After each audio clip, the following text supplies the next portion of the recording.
எங்கள் ரெண்டு பேருடைய அறிக்கை இது வாசிச்சிருந்தோம். பொதுமக்களின் விருப்பத்திற்கு ஏற்ப திராவிட முன்னேற்றக் கழக சட்டமன்ற உறுப்பினர்களாக தொடர்கின்றோம். திமு ராஜேந்திரன் எம்எல்ஏ, இரா செந்தில் செல்வன் எம்எல்ஏ அறிக்கை.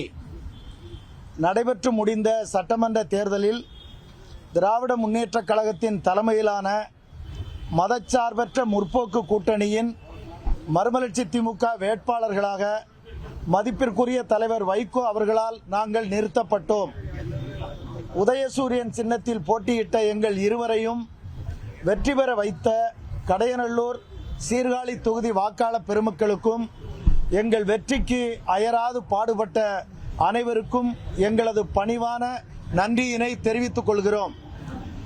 எனது தம்பிகளை வெற்றி பெற வைத்தால் 5 ஆண்டு காலத்திற்கு சிறப்பான சட்டமன்ற உறுப்பினர்களாக அவர்கள் செயல்படுவார்கள் என்று தேர்தல் பரப்புரையின் போது தலைவர் வைகோ அவர்கள் சொன்னார்கள்.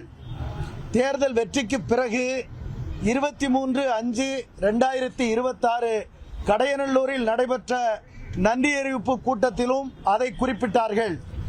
மே 4 முதல் ஜூன் 15 வரை சட்டமன்றத்தில் திமுக கொறடா உத்தரவுப்படி நடந்து கொள்ளுங்கள் என்றும் நடந்து கொள்வார்கள் என்றும் ஊடகங்களில் சொன்ன பொதுச் செயலாளர் வைகோவின் நிலைப்பாடு ஜூன் 16 அன்று தமிழ்நாடு அமைச்சர் ஒருவரின் சந்திப்புக்கு பிறகு மாறத் தொடங்கியது.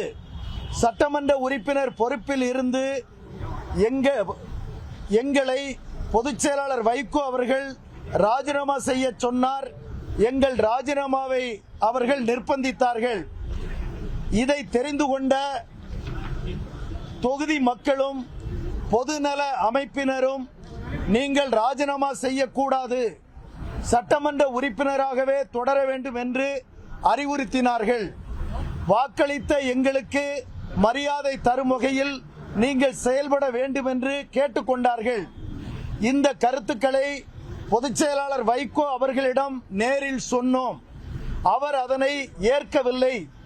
இருப்பினும் 6 மாத காலத்திற்கு அமைதியாக இருப்பது என்று முடிவெடுத்து 38 நாட்களாக அமைதி காத்து வந்தோம். இந்த சூழ்நிலையில் மதிமுக முதன்மை செயலாளர் துரை வைகோ அவர்கள் இருவரும் 1 மாதத்திற்கு முன்பே விலை போய் விட்டார்கள் என்று பேட்டி அளித்து தொண்டர்கள் மத்தியில் எங்கள் மீது அவதூறு சேற்றை வீச தொடங்கியது எங்களை வேதனைக்கு உள்ளாக்கியது. சுமார் 40 ஆண்டு காலமாக தலைவர் வைகோ பின்னால் எதை பற்றியும் கவலைப்படாமல் எந்த எதிர்பார்ப்பும் இல்லாமல் பயணித்த எங்களுக்கு இறுதியாக கிடைத்தது இது போன்ற இழிவான பழிச்சொல்லே. இதை தாங்கிக் கொள்ள முடியாமல் துடிக்கிறோம். ஆளுங்கட்சி கூட்டணியில் சேர்வோம், மீண்டும் போட்டியிட வாய்ப்பு தரப்படும், அமைச்சராக கூட ஆகலாம் என்ற ஆசை வார்த்தைகளுக்கு மயங்காமல் எங்களை நம்பி வாக்களித்த மக்களுக்கு தலைக்குனிவை ஏற்படுத்த மனமில்லாமல் எங்கள் நிலைப்பாட்டில் உறுதியாக இருக்கின்றோம். சின்னஞ்சிறு வயது முதல் நாங்கள் நேசித்த திராவிட இயக்கத்தின் கம்பீரமான அடையாளமான திராவிட முன்னேற்றக் கழகத்தின் சட்டமன்ற உறுப்பினர்களாகவே தொடர்ந்து பணியாற்றிட உறுதியேற்று இந்திய நாடு வியந்து பார்த்த திராவிட மாடல் ஆட்சியை கொடுத்த போற்றுதலுக்குரிய முன்னாள் முதலமைச்சர் திமுக தலைவர் மரியாதைக்குரிய மு.க. ஸ்டாலின் அவர்களை இன்று நேரில் சந்தித்து வாழ்த்து பெற்றோம். எங்களை அன்போடு அழைத்து அரவணைத்து வாழ்த்திய கழகத் தலைவர் அவர்களுக்கும் அரசியல் வானில் நம்பிக்கைக்குரிய எதிர்காலமாக விளங்கும் சட்டமன்ற எதிர்க்கட்சி தலைவர் மாண்புமிகு உதயநிதி ஸ்டாலின் அவர்களுக்கும் இயக்கத்தின் அனைத்து முன்னணியினருக்கும் எங்களது மனமார்ந்த நன்றியை தெரிவித்துக் கொள்கிறோம். திராவிட முன்னேற்றக் கழகம் மீண்டும் ஆட்சி அமைக்கவும் திராவிட இயக்க கொள்கைகள் இம்மண்ணில் வலிமை பெறவும் சிப்பாய்களாக நின்று கடமையாற்றுவோம். வாக்களித்த மக்களின் விருப்பத்தை நிறைவேற்றிய மன நிறைவுடன் நாங்கள் எங்கள் பணியை தொடர்வோம். எங்களை பொது வாழ்க்கையில் ஈடுபடுத்திய தலைவர் வைகோ அவர்களுக்கும் கண்ணியமும் அன்பும் நிறைந்த உண்மையான மதிமுக நிர்வாகிகள் நண்பர்களுக்கும் எமது நன்றியை தெரிவித்துக் கொள்கின்றோம். திமு ராசேந்திரன், சட்டமன்ற உறுப்பினர், கடையநல்லூர் தொகுதி, தென்காசி மாவட்டம். இரா செந்தில் செல்வன், சட்டமன்ற உறுப்பினர், சீர்காழி தொகுதி, மயிலாடுதுறை மாவட்டம். அறிக்கையை கொடுத்துருங்க எல்லாரும்.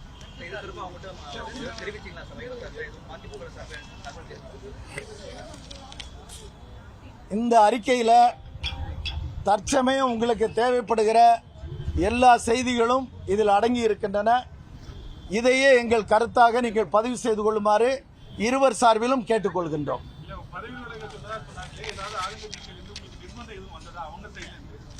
ஏற்கனவே நீங்க இந்த கடந்த 38 நாளா இது குறித்து ஏராளமான தகவல்களை நீங்க விசாரிச்சிருக்கிறீங்க, பார்த்துருக்கீங்க. அது அப்படியே அது உள்ளதுதான். இப்ப தற்சமயம் இது போதுமானது. இதுல எல்லா விவரமும் இருக்கு. திராவிட முன்னேற்ற இது என்ன கேட்டீங்க? இப்போ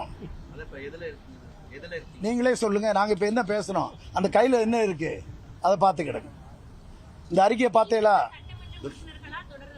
திராவிட முன்னேற்ற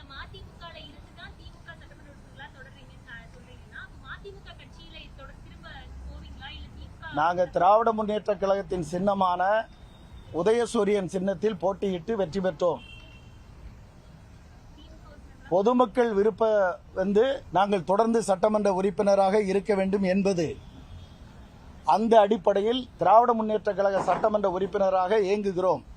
தொடர்ந்து பணியாற்றுவோம். மதிமுகவுல கட்சி வேட்பாளராக அறிவிக்கப்பட்டு திமுக சின்னத்துல போட்டிட்டு நீங்க வெற்றி பெற்றீங்க. ஆமா, இப்ப திமுகவுல தான் இருக்குன்னு சொல்லி நீங்க சொல்றீங்க. மதிமுக வந்து நீங்க விலகிட்டீங்க, எடுத்துக்கலாமா? அது அப்படி நீங்க சொல்ல முடியாது. ஏன்னா நாங்க திராவிட முன்னேற்ற கழகத்தின் சின்னத்தில் போட்டியிடுகிற போதே திராவிட முன்னேற்ற கழகத்தின் உறுப்பினராக ஆகித்தான் போட்டியிட்டு இருக்கிறோம். அதிகாரப்பூர்வமாக திராவிட முன்னேற்ற கழக உறுப்பினராகத்தான் உறுப்பினர் அந்த அட்டை பெற்றுத்தான் நாங்கள் போட்டியிட்டு இருக்கிறோம். ஆகவே அந்த கேள்வி எழவில்லை. அந்த கேள்விக்கு இடமில்லை. ஒரு சட்டமன்ற உறுப்பினர் திராவிட முன்னேற்ற கழகத்தின் உறுப்பினராகத்தான் போட்டியிட்டு இருக்கிறோம்.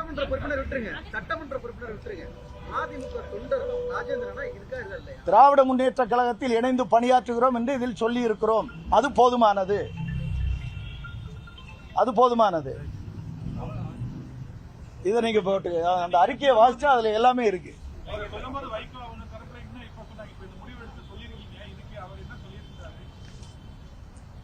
இந்த நிகழ்வு தொடங்கியது ஜூன் 26 உயர்நிலைக்குழு மறுமலர்ச்சி திமுக நடந்த அன்றைக்கு. மறுநாள் பொதுக்குழு. இந்த 2 நாளும் என்ன நடந்துச்சு, எங்களுடைய கருத்து என்னங்கிறது கடந்த ஒரு மாதமாக விவாதிக்கப்பட்டிருக்கிறது. 38 நாட்களா 2 பேரும் எந்த தகவலும் எங்கேயும் எதுவும் பேசலை. உங்களில் பல பேருக்கு எங்களை ஆளை கூட தெரியாது. எதனாலன்னா எல்லாம் பேசி முடிக்கட்டும். இல்லை, நாங்கள் 6 மாத காலம் அமைதியாக இருக்கணும்னு முடிவெடுத்தோம். 6 மாத காலம் அமைதியாக இருப்போம், சிரமப்பட வேண்டாம், கஷ்டத்தை கொடுக்க வேண்டாம்னு நினைச்சோம். ஆனால் எங்களை காயப்படுத்துகிற வகையில் சொல்லப்பட்டதுங்கிறத இதில் நாங்கள் சொல்லியிருக்கோம். தற்சமே நீங்க அதை போட்டுக்கிடுங்க. என்ன சொல்லியிருக்கோம் அதை போட்டுக்கிடுங்க. இன்னைக்கு இல்லை, நேற்று நடந்து முடிஞ்சிருச்சு. நடக்குதுன்னு சொல்லாதுங்க. ஆமா, இன்று நீங்க சந்திச்சு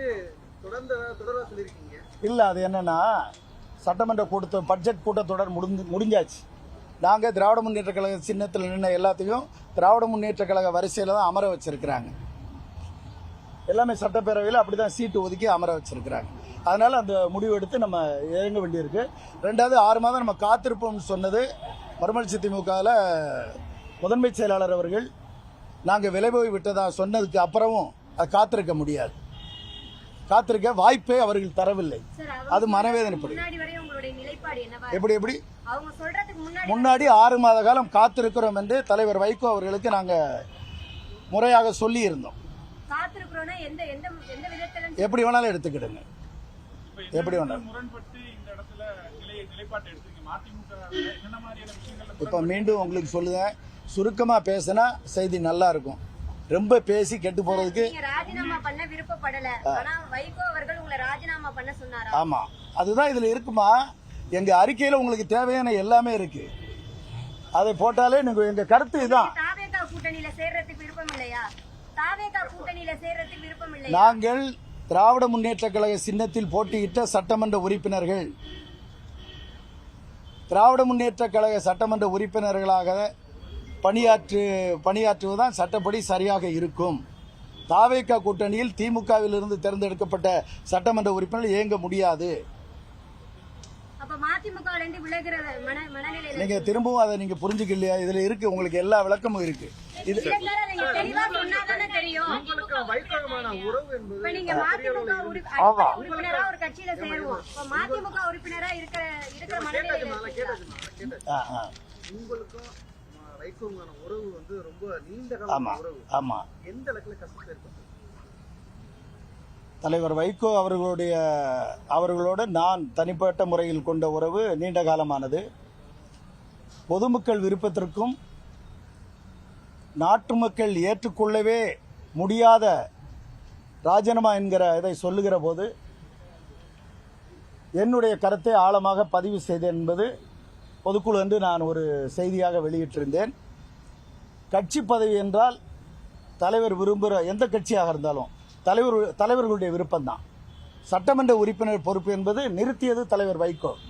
அதனால தான் நாங்கள் இவ்வளவு நாள் பொறுமையாக இருக்கிறோம். ஆனால் வெற்றி பெற வைத்தது பொதுமக்கள். எதிர்கட்சி என்னை எதிர்த்து நின்றவர் 50,000 ஓட்டில் ஜெயிப்போம்னு சொல்றாரு. நான் 6,000 ஓட்டில் ஜெயிச்சிருக்கேன். வெற்றி பெற வைத்தது யார்? பொதுமக்கள்.